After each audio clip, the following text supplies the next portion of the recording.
Captain stood at the observation deck of the UES Harmony, watching the stars drift by in the eternal darkness of space. For 37 years, humanity had lived in what the Galactic Council called blessed peace, but knew better. She knew what that peace had cost her species. The Harmony was humanity's flagship, a massive vessel designed not for war but for diplomacy. Its gleaming white hull reflected the light of distant suns, and its corridors hummed with the quiet efficiency of a civilization that had learned to keep its head down, hated every polished surface of it. "Captain," came a voice behind her. She turned to see Lieutenant Commander James approaching with a data pad in his hand. His face carried the same weary expression that had become common among human officers over the decades. "What is it, James?" asked, though she already suspected what news he brought.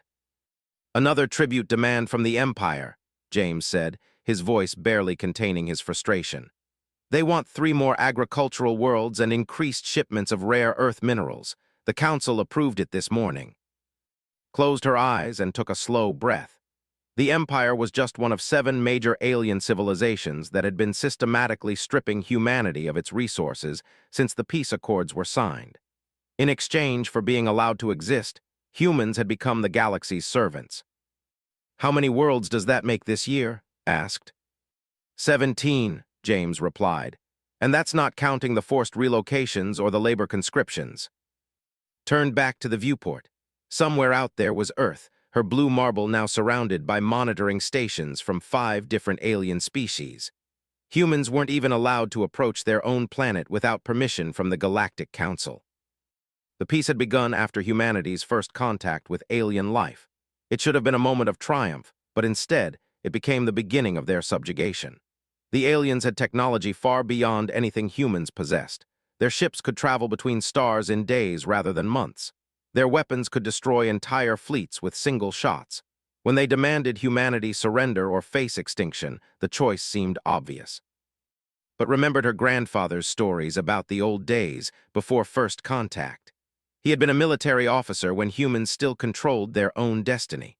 He told her about something called fighting spirit, about refusing to kneel even when the odds were impossible.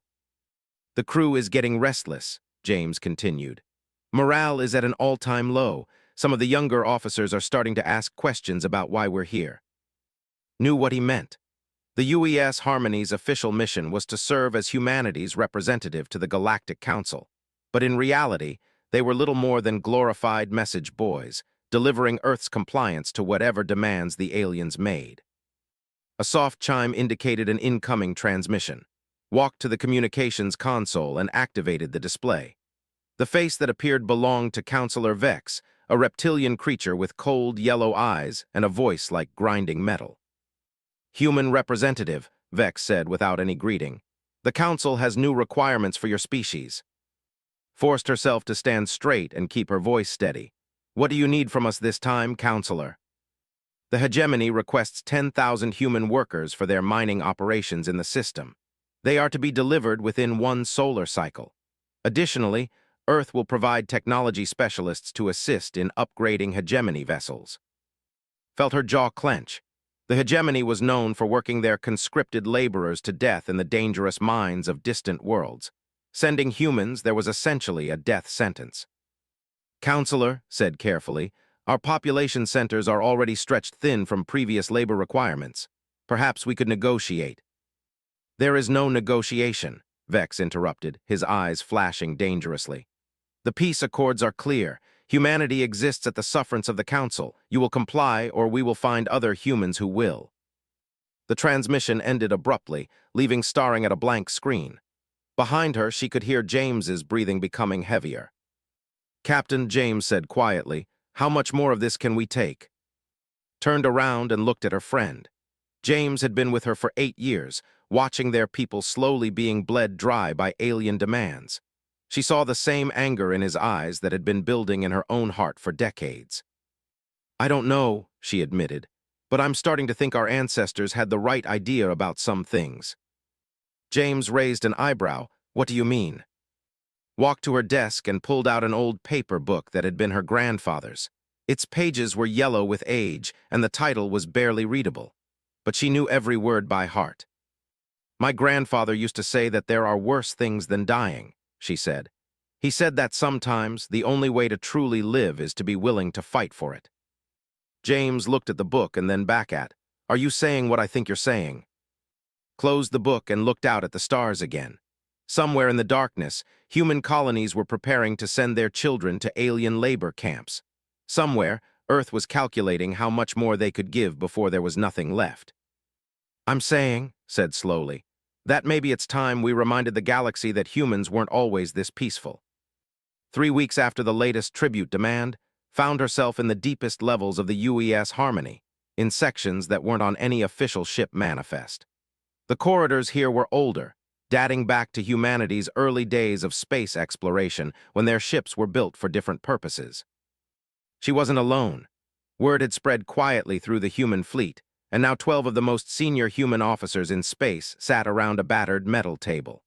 They came from different ships, different colonies, but they all shared the same haunted look of people who had watched their species slowly surrender its soul. "The question," said Admiral Sarah Mitchell, commander of the Human Defense Fleet, "is not whether we're tired of being the galaxy's slaves. The question is what we're going to do about it." Looked around the table. These were good people, career officers who had spent their lives following orders and maintaining the peace. But she could see the change in their eyes. Something fundamental had shifted in the human spirit. "The hegemony mining operation killed 600 humans last month," reported Captain from the outer colonies. "They're calling it an industrial accident, but the survivors say the aliens deliberately sealed off escape routes when the tunnels collapsed." Commander Lisa Park from Earth's orbital stations leaned forward. "It gets worse. Intelligence sources confirm that the Council is planning something called the Final Integration. They want to dissolve human government entirely and distribute our people as permanent labor across their empires." Felt cold fury building in her chest. "When?"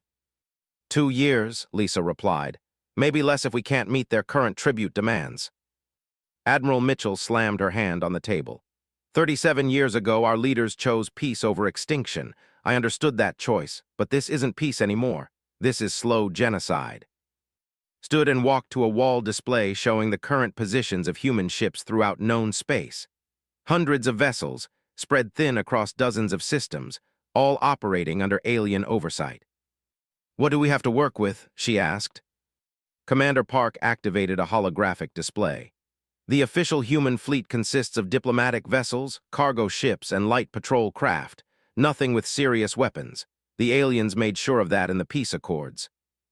"Officially," said Captain with a slight smile, "but humans have always been good at hiding things." Raised an eyebrow. "Explain." Gestured to the display. "The colonial transport ships have mining equipment that could be repurposed. The agricultural vessels have fertilizer production systems that could make other kinds of chemicals. And some of us have been quietly maintaining spare parts that don't officially exist." Admiral Mitchell nodded slowly. "The underground networks have been busy. We've got weapons caches hidden across a dozen systems, disguised as everything from medical supplies to farm equipment." Felt a spark of hope for the first time in years. How many ships could we actually convert for combat? "Conservatively, about 60 vessels that could carry serious weapons," Mitchell replied. "Maybe twice that if we're creative with modifications." Commander, who had been quietly listening, finally spoke up. "That's still nothing compared to what they have. One alien dreadnought could destroy our entire makeshift fleet." Returned to her seat. "Then we don't fight them ship to ship, we fight them like humans." The room fell silent. Everyone understood what she meant. Human history was full of examples of smaller forces defeating larger ones through unconventional tactics. "Guerrilla warfare," Admiral Mitchell said quietly. "Hit-and-run attacks, sabotage, make them afraid to turn their backs." "The aliens have ruled the galaxy for thousands of years," continued. "They think in terms of massive fleets and direct confrontation. They won't expect us to fight dirty." Captain activated his personal data pad. "I've been thinking about this for months. Look at their supply lines." A new hologram appeared, showing the complex network of trade routes that connected the various alien empires. Streams of resources flowed from conquered worlds to the empire capitals, creating a web of dependency that kept the galactic civilization functioning. "They've grown fat and lazy," explained. Their supply ships travel with minimal escorts because piracy has been virtually eliminated for centuries. Their communication relays are unguarded. Their civilian populations have never faced a real threat. Study the display. You're suggesting we become pirates. I'm suggesting we become ghosts, corrected. We hit their supply lines, destroy their communications, and vanish before they can respond. We make them paranoid. We make them waste resources chasing shadows. Commander Park looked troubled, and when they retaliate against human colonies, they're already killing our people, Admiral Mitchell pointed out grimly. At least this way they'll know why they're dying. Stood again and walked to the viewport. In the distance, she could see the lights of an alien monitoring station. For 37 years, those stations had watched over humanity like prison guards. There's something else, she said, something the aliens don't know about us. She turned back to face the group. Humans are the only species in this galaxy that evolved on a death world. Every other species developed on garden planets with stable climates and peaceful environments. They've never faced the kind of evolutionary pressure that made us what we are. What are you getting at? Asked. We're survivors, explained. We came from a planet that tried to kill us every single day. Ice ages, volcanic eruptions, asteroid impacts, predators that could tear us apart with their bare claws. We learned to adapt, to improvise, to never give up. She gestured to the star charts. Look at what we accomplished in just a few centuries of space travel. We went from wooden ships to interstellar vessels in less time than most alien species spend planning a single expedition. We're not just another species they can push around. We're an evolutionary anomaly. Admiral Mitchell smiled grimly. And now they're about to find out what happens when you corner a predator species. Nodded. The question is, are we all in agreement? Because once we start this, there's no going back. The aliens will never forgive us. It's victory or extinction. One by one, the officers around the table voiced their commitment. Some spoke of dead friends in alien labor camps. Others mentioned colonies that had been stripped of resources until their populations starved. All of them had reached the same conclusion. A fighting death was better than a slow surrender. Then it's settled, said. We send a message to every human ship, every human colony, every human who still remembers what freedom feels like. Tell them the war isn't over. It's just beginning. As the meeting broke up, remained behind with Admiral Mitchell. The older woman looked thoughtful. You know, Mitchell said, the aliens made one crucial mistake when they made us sign those peace accords. What's that? Mitchell smiled coldly. They let us keep our history books. They never bothered to study what humans are really capable of when they have nothing left to lose. Looked out at the stars one more time. Somewhere in that darkness, alien civilizations were sleeping peacefully, secure in their dominance. They had no idea that a species of persistence hunters was about to remind the galaxy why some predators were best left alone. The first strike came 6 months later in the Vega system, where a hegemony supply convoy was making a routine run between their mining worlds. The convoy consisted of 3 massive cargo vessels escorted by 2 light patrol ships, carrying processed metals worth billions of credits. Captain watched from the bridge of what had once been the agricultural transport Seedling, now rechristened as the Reaper. The ship's hull was painted black to blend with space, and its cargo bays had been converted into weapons platforms. It looked like nothing more than another human freight hauler, which was exactly the point. Target acquired, reported Lieutenant from the weapons console. Hegemony convoy bearing 27 Mark IV, no additional escorts detected. Smiled coldly. The aliens had grown so comfortable with their dominance that they barely bothered to guard their supply lines anymore. That was about to change. Signal the Phantom and Ghost Rider, ordered. Execute Operation Midnight. 3 human ships simultaneously, their modified engines allowing them to approach the convoy without being detected. The hegemony vessels had never seen anything like it. In 30 seconds, all 3 cargo ships were venting atmosphere into space, their alien crews dead or dying. Collect what we can and destroy the rest, commanded. Leave no survivors. It was harsh but necessary. The aliens had shown no mercy to human workers in their mines and factories. Now they would learn what it felt like to be on the receiving end. Within minutes, the convoy was nothing but debris and scattered cargo pods. The human ships vanished back into the darkness, leaving no trace of their presence except for the wreckage. The second attack came 2 weeks later in the system. This time, the targets were communication relays that connected the Empire to their outer colonies. Captain's team struck 4 relay stations simultaneously, severing communications across an entire sector. The third attack hit a research facility where human prisoners had been used as test subjects for biological experiments. Admiral Mitchell personally led that mission, and she made sure that every scientist experienced exactly what they had inflicted on their human victims. By the 4th month of what the aliens were calling the Terror Campaign, panic had spread throughout the Galactic Council. Trade routes that had operated safely for centuries were now dangerous. Supply convoys traveled with heavy escorts, slowing commerce to a crawl. Research facilities and mining operations were abandoned as alien civilians fled to the safety of their home worlds. Stood in the war room that had been constructed in the deepest section of the Reaper, surrounded by star charts marked with successful operations. Red pins indicated alien targets that had been destroyed. Blue pins showed human rescue operations that had freed thousands of conscripted workers. Intelligence reports from the Council meetings, Commander Park announced, activating a holographic display. They're calling us the Shadow Fleet and the Human Plague. Estimates suggest we've caused over 2 trillion credits in damage to their economies. Good, replied, but that's not enough. We need to make them understand that keeping humans as slaves is more expensive than leaving us alone. Captain looked up from his tactical display. The hegemony has started using human hostages as shields for their convoys. They're betting we won't attack if innocent people might be killed. Felt her jaw clench. The aliens were learning, adapting their tactics, but they still didn't understand what they were dealing with.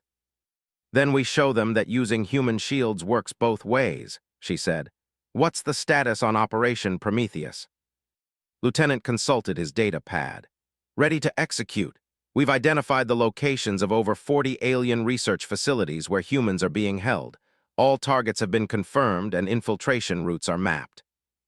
Admiral Mitchell's teams have been training for months, added Commander Park.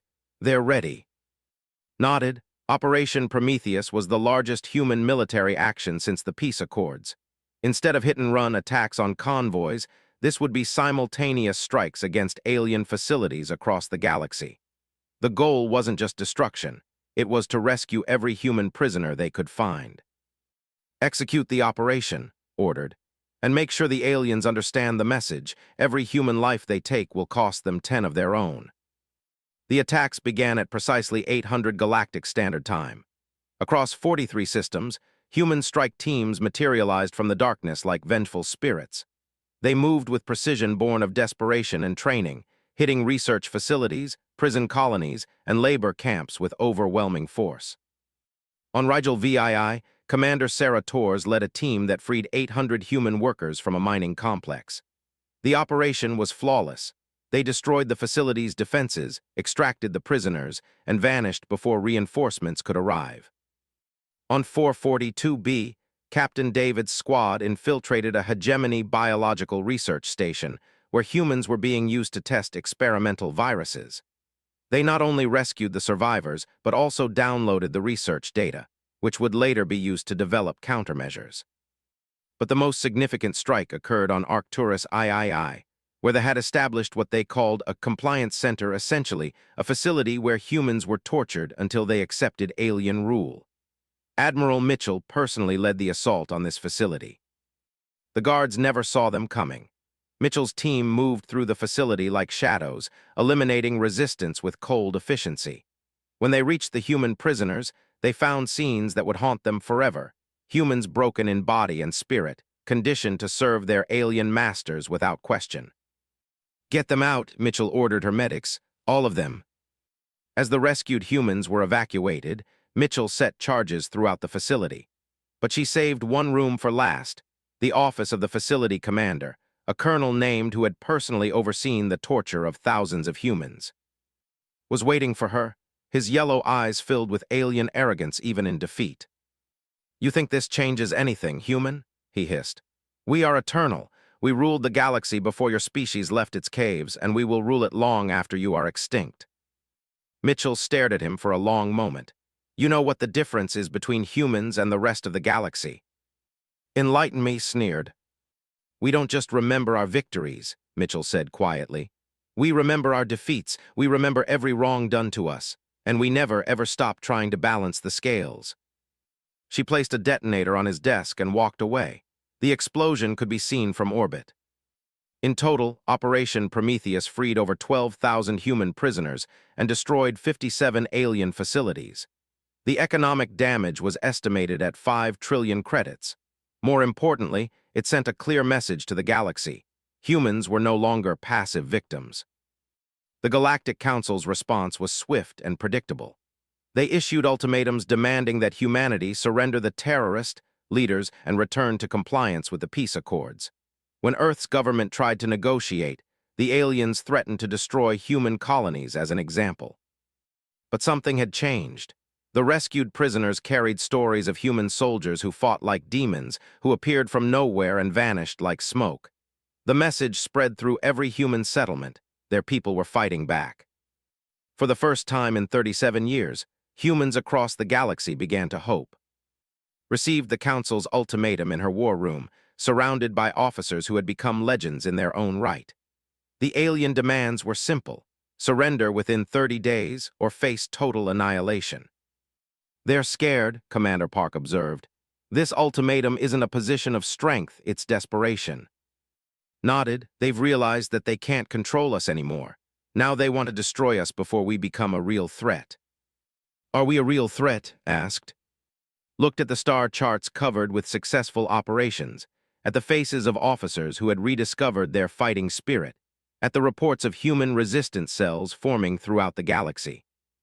"We're about to find out," she said. The alien fleet that arrived at Earth was the largest armada ever assembled in galactic history. 7 different species had contributed ships to what they called the final solution, a combined force of over 3,000 vessels designed to end the human problem once and for all. Watch them approach from the bridge of the Reaper, which was hidden in the asteroid field beyond Mars. The alien ships moved in perfect formation, their hulls gleaming with the confidence of beings who had never known defeat. They had come to make an example of humanity's. "My God," whispered Lieutenant, "I've never seen so many ships in one place." Remained calm, though her heart was racing. This was the moment she had been preparing for since the resistance began. The aliens thought they were coming to crush a rebellion, but they were actually walking into a trap that had taken months to prepare. "Signal all units," ordered. "Operation is a go."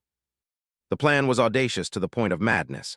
Instead of trying to defend Earth with their small fleet of converted ships, the humans had decided to abandon the planet entirely and use it as bait. Every human on Earth had been secretly evacuated over the past 6 months, relocated to hidden colonies in distant systems. The planet below was empty except for automated systems designed to make it look occupied. But the real surprise was waiting in the space around Earth. Admiral Mitchell's voice came over the communications array from her position near Jupiter. "Ghost Fleet 1 is in position. All ships report ready." Captain reported in from the outer system. "Ghost Fleet 2 is standing by. Mining charges are armed and ready." The aliens had made a critical error in their intelligence gathering. They knew about the human ships they could see, but they had no idea about the vessels that had been hidden throughout the solar system. Hundreds of automated drones, disguised as debris and asteroids, were positioned along the alien fleet's approach route. Each one carried enough explosives to cripple a capital ship. Watched as the alien armada entered Earth's orbital space, their commanders probably congratulating themselves on an easy victory. The planet's automated systems were broadcasting surrender messages and requests for mercy, exactly as planned. "Initiate Phase 1, commanded." The first explosions came from the asteroid belt, where hidden mining charges detonated simultaneously. The aliens had assumed the asteroid field was empty, but the humans had turned it into a minefield. Dozens of alien ships were caught in the blasts, their shields overwhelmed by the sheer number of explosions. "Phase 2, ordered." The hidden drone fleet activated, revealing itself as hundreds of what appeared to be asteroids suddenly came to life and accelerated toward the alien formation. The drones were cheap, simple, and completely expendable, exactly the kind of weapon that a species used to scarcity would develop. The alien point defense systems opened fire, destroying many of the drones, but there were too many to stop them all. Each drone that reached an alien ship detonated with the force of a small nuclear weapon, tearing through hulls and disabling critical systems. But the real surprise was yet to come. Ghost Fleet 1, execute Phase 3, commanded. From behind Jupiter's moons, Admiral Mitchell's fleet emerged. These weren't the converted cargo ships the aliens were expecting. These were purpose-built warships, constructed in secret over the past 2 years using technology salvaged from alien wrecks and improved upon by human engineering. The ships were smaller than alien vessels, but they were faster and more maneuverable. More importantly, they carried weapons that the aliens had never seen before, that could punch through any armor, plasma cannons that burned hotter than stellar cores, and missile systems that could track targets across entire star systems. "This is Admiral Mitchell to all alien vessels," came the broadcast over all frequencies. "You came here expecting to slaughter defenseless humans. Instead, you found Earth's children. We suggest you reconsider your position." The alien response was immediate and predictable. The surviving ships turned their massive weapons on Mitchell's fleet, expecting to destroy the human vessels with ease. But the human ships danced between the alien fire, their pilots trained in the brutal combat techniques that had kept humanity alive on a death world. Watched as the battle unfolded, feeling a fierce pride in her species. The humans fought with a ferocity that the aliens couldn't match, darting in close to deliver devastating attacks before vanishing into the darkness. "Captain," reported, "we're receiving surrender requests from 17 alien vessels." Replied coldly, "They came here to commit genocide, now they can experience extinction firsthand." The battle raged for 6 hours. When it was over, less than 400 alien ships remained operational out of the original 3,000. The space around Earth was filled with debris and the screaming of dying aliens on emergency frequencies. But wasn't finished. "All units proceed to Phase 4, she commanded.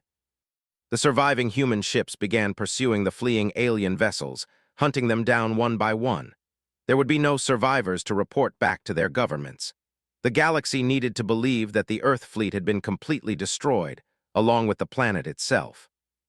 Meanwhile, Captain's demolition teams activated the final phase of the plan. Hidden charges throughout Earth's major cities detonated simultaneously, creating massive fireballs that would be visible from space. To any observer, it would appear that the planet had been scorched clean of life. "Earth is officially dead," reported, all systems reading as lifeless rock. Nodded grimly. The hardest part of the plan had been convincing humanity to abandon there, even temporarily. But it was necessary. The aliens needed to believe they had won, that humanity was extinct. Only then would they lower their guard. "Signal the evacuation fleets," ordered. "Tell them the Earth phase is complete. Operation Exodus can begin." While the galaxy celebrated the destruction of Earth and the end of the human threat, the reality was very different. Humanity had not been destroyed. They had been scattered. Millions of humans were already establishing hidden colonies in distant systems, using alien technology they had captured to build new worlds far from galactic civilization. More importantly, they were not alone. "Captain," Commander Park announced, "we're receiving signals from the Tau system. The rebellion has spread." Raised an eyebrow. "Explain." "It's not just humans anymore," Park continued. "We're getting reports of slave revolts in the vegan sector, resource riots in the colonies, and communication blackouts across 17 systems. The galaxy is falling apart." Smiled for the first time in months. This had been the ultimate goal of the Resistance, not just to free humanity, but to destabilize the entire galactic order. The alien empires had grown fat and complacent, dependent on slave labor to maintain their civilizations. When the slaves started fighting back, the whole system began to collapse. "The other species are following our example," realized. "We showed them that the empires could be hurt." "More than that," Admiral Mitchell's voice came over the comm. "Intelligence reports indicate that 3 minor species have declared independence from the Council. And the colonists are all in open revolt." Walked to the viewport and looked out at the stars. Somewhere in that darkness, the old galactic order was crumbling. The empires that had ruled for were discovering that their slaves could bite back. "Set course for the colonies," she ordered. "It's time to start building something new." As the Reaper turned away from the debris field that had once been the alien armada, reflected on what they had accomplished.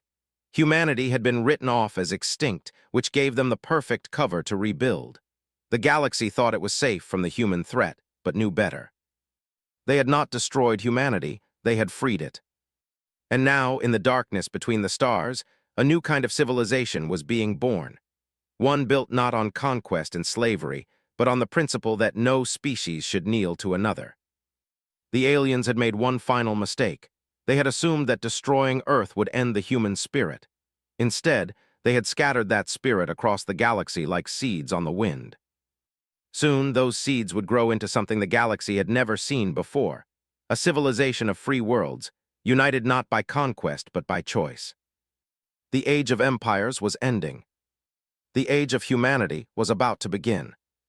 10 years after the Battle of Earth stood on the observation deck of humanity's Revenge, the flagship of the Terran Alliance fleet. Through the viewport, she could see the blue-green world of New Terra, one of 47 human colonies that had been established in the aftermath of the war. But this wasn't a peaceful moment of reflection. This was a war council. The Galactic Council has finally figured out that we're not extinct, reported Admiral, who had been promoted to head of human intelligence after the war. Their scout ships have been probing our outer systems for months. Nodded, she had expected this day would come. 10 years of building, growing, and preparing had given humanity the strength it needed for the next phase of their evolution. The galaxy was about to learn that the human spirit couldn't be contained or destroyed. It could only grow stronger. "What's their fleet strength?" asked. "Impressive on paper," replied Admiral Mitchell, now commanding the entire human military. "The remaining empires have combined their forces, roughly 8,000 ships from 5 different species. And our strength?" Mitchell smiled grimly. 2,000 ships, but every one of them built with human ingenuity and alien technology we've improved upon. Plus, we have advantages they can't match. Understood what she meant. The past decade had seen an explosion of human innovation unlike anything in their history. Free from the restrictions of the peace accords, human scientists and engineers had taken alien technology and improved upon it in ways the original creators had never imagined. Human ships were now faster, more maneuverable, and deadlier than anything else in the galaxy. But their greatest advantage wasn't technological, it was psychological. "Status report on our allies," requested. Commander Park, who had become the human ambassador to the Free Worlds Alliance, activated a holographic display showing the current political situation. 17 species have now declared independence from the old empires. They have a fleet of 400 ships. They have contributed 600.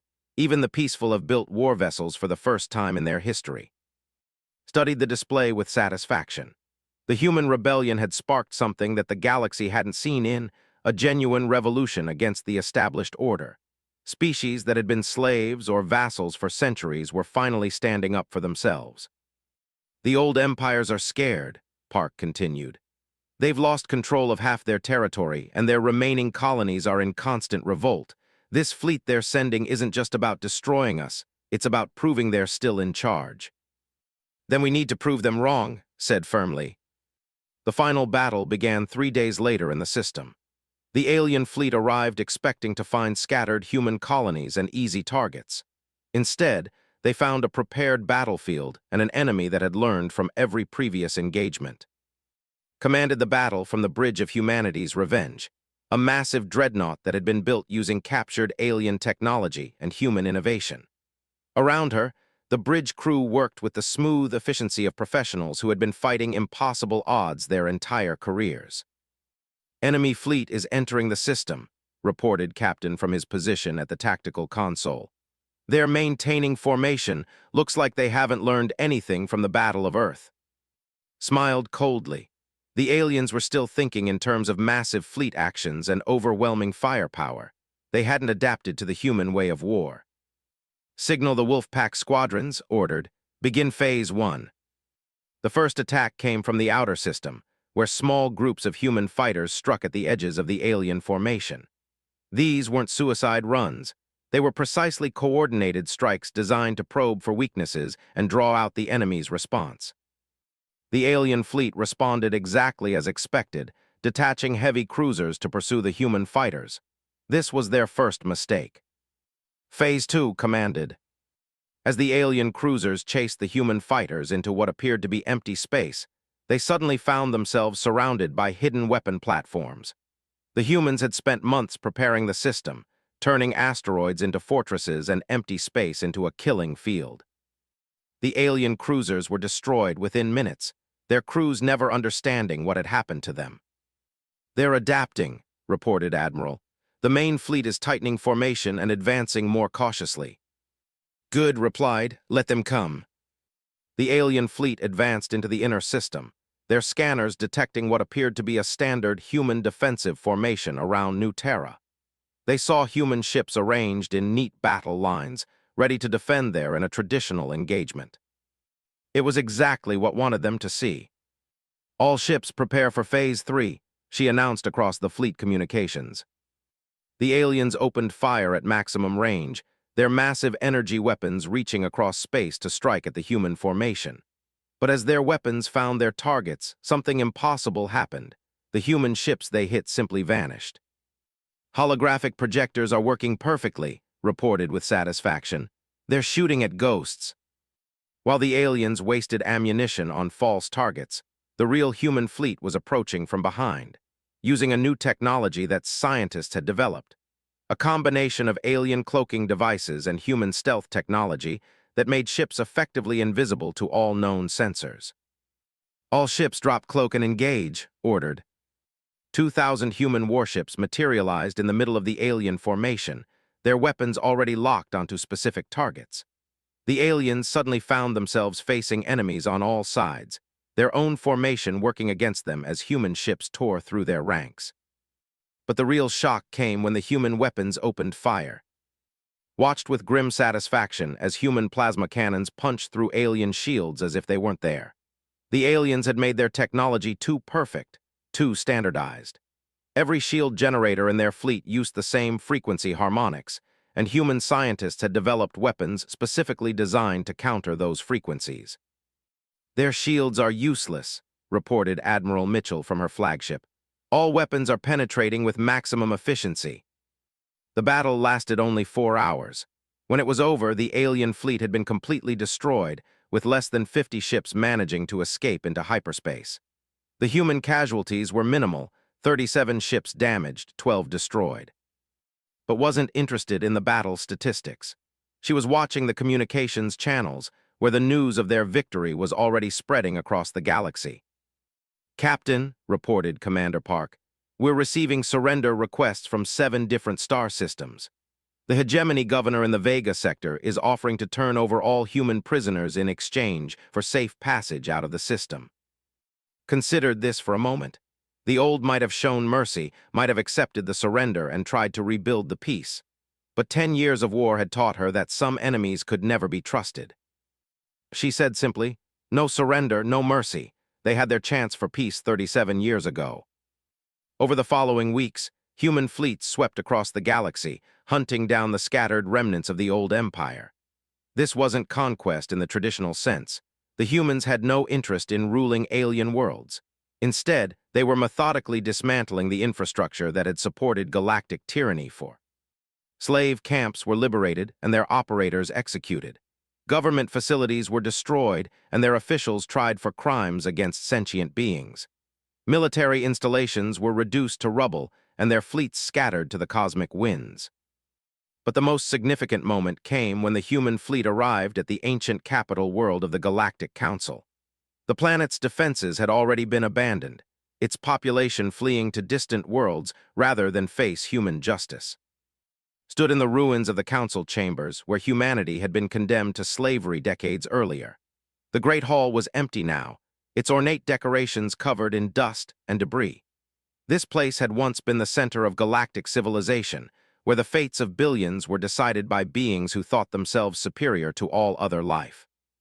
"It's over," said Admiral Mitchell, joining in the abandoned chamber. "The last of the Empire fleet surrendered yesterday. The galaxy is finally free." Nodded, but she wasn't looking at the ruined chamber. She was looking at a data pad that showed reports from across known space. Dozens of species were establishing new governments based on the principles of freedom and self-determination. Trade routes were reopening under new management. Scientific knowledge was being shared freely for the first time in centuries. No, corrected quietly, it's not over, it's just beginning. She walked to the center of the chamber and activated a recording device. Her words would be broadcast across the galaxy, heard by every species that had lived under the Empire's rule.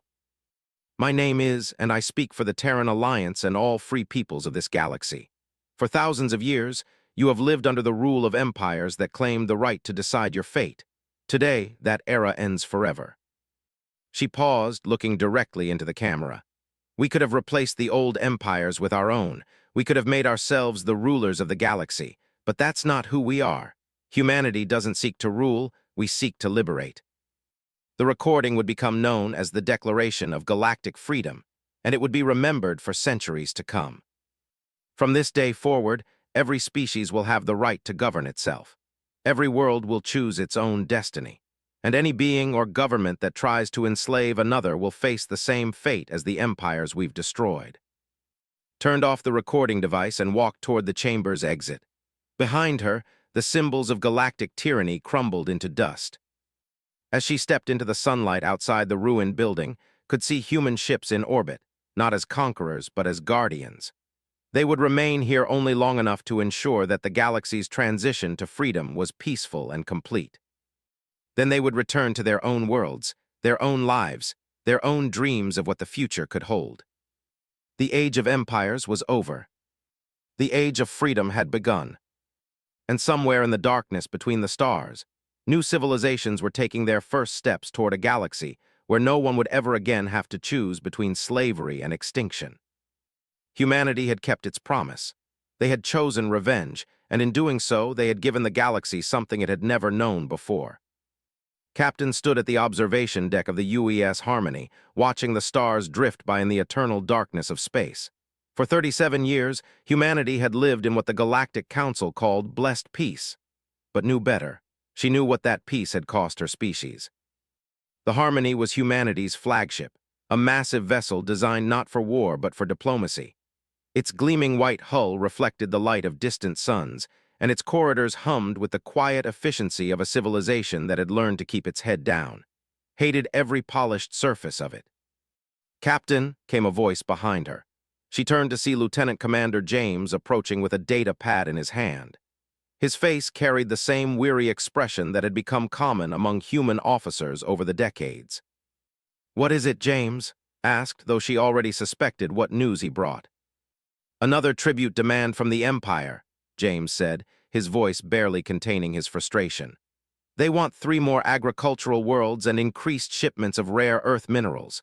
The Council approved it this morning." Closed her eyes and took a slow breath.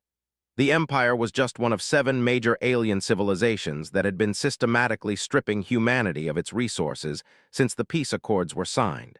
In exchange for being allowed to exist, humans had become the galaxy's servants. "How many worlds does that make this year?" asked. 17, James replied. "And that's not counting the forced relocations or the labor conscriptions." Turned back to the viewport.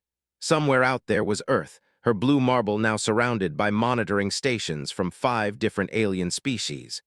Humans weren't even allowed to approach their own planet without permission from the Galactic Council. The peace had begun after humanity's first contact with alien life. It should have been a moment of triumph, but instead, it became the beginning of their subjugation. The aliens had technology far beyond anything humans possessed. Their ships could travel between stars in days rather than months. Their weapons could destroy entire fleets with single shots. When they demanded humanity surrender or face extinction, the choice seemed obvious. But remembered her grandfather's stories about the old days before first contact. He had been a military officer when humans still controlled their own destiny. He told her about something called fighting spirit, about refusing to kneel even when the odds were impossible. "The crew is getting restless," James continued. "Morale is at an all-time low. Some of the younger officers are starting to ask questions about why we're here." Knew what he meant. The UES Harmony's official mission was to serve as humanity's representative to the Galactic Council. But in reality, they were little more than glorified message boys, delivering Earth's compliance to whatever demands the aliens made. A soft chime indicated an incoming transmission. Walked to the communications console and activated the display. The face that appeared belonged to Counselor Vex, a reptilian creature with cold yellow eyes and a voice like grinding metal. "Human representative," Vex said without any greeting. "The Council has new requirements for your species." Forced herself to stand straight and keep her voice steady. "What do you need from us this time, Counselor?" "The hegemony requests 10,000 human workers for their mining operations in the system. They are to be delivered within one solar cycle. Additionally, Earth will provide technology specialists to assist in upgrading hegemony vessels." Felt her jaw clench. The hegemony was known for working their conscripted laborers to death in the dangerous mines of distant worlds. Sending humans there was essentially a death sentence.